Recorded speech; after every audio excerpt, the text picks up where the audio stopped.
So here we have the Suzuki SX4 S-Cross on a 17 plate.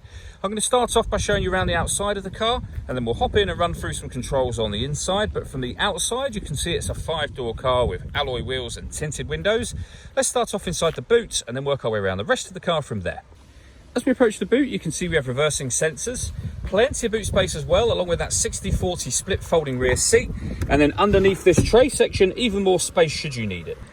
Okay, so we're just going to work our way back round to the front of the car, and then we'll hop in and run through some controls on the inside. But now that we've done a full circle of it, you can see it's in excellent condition the whole way round. Just briefly before we climb in, I think it's well worth seeing the interior from this exterior point of view. There's plenty to run through on the dashboard, so let's hop in and we'll do that right now. Okay, now that we're inside the car, we're going to start with the dials. On the left-hand side, we have the rev counter, and on the right-hand side, the speedometer and the fuel gauge as well. In the middle, you can see that it will show you what gear this car is currently in. So we're in P for park at the moment. And to the right-hand side of that, it will show the total miles for the car, which is 17,730. If I back out to the steering wheel, on the left-hand side, we have stereo controls. We also have phone controls. And on the right-hand side, cruise control and speed limiter.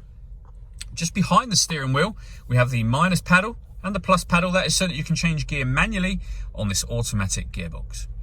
Over in the centre, we have the touchscreen for the car. So this car's got satellite navigation, audio, the phone, and then if a smartphone is linked up, you'll get information down there as well. So firstly, when it comes to audio, we've got the radio, of course, and you'll see there we have FM, AM, and DAB radio. If you listen to your own music, hit that media tab. We have iPod input, USB input. We can stream our music wirelessly via Bluetooth audio, and we have an SD memory card input as well. So plenty of ways to listen to music. You can obviously connect your phone there before you use Bluetooth audio. If we put the car into reverse, you'll see we also have a full color reversing camera with guidelines showing you what direction the car is headed in relation to the image you see being shown on the screen. Below that, we have the dual zone climate control. So you can adjust the passenger temperature, the driver temperature, the fan speed up and down. You can determine where you'd like the air to be distributed once it enters the vehicle.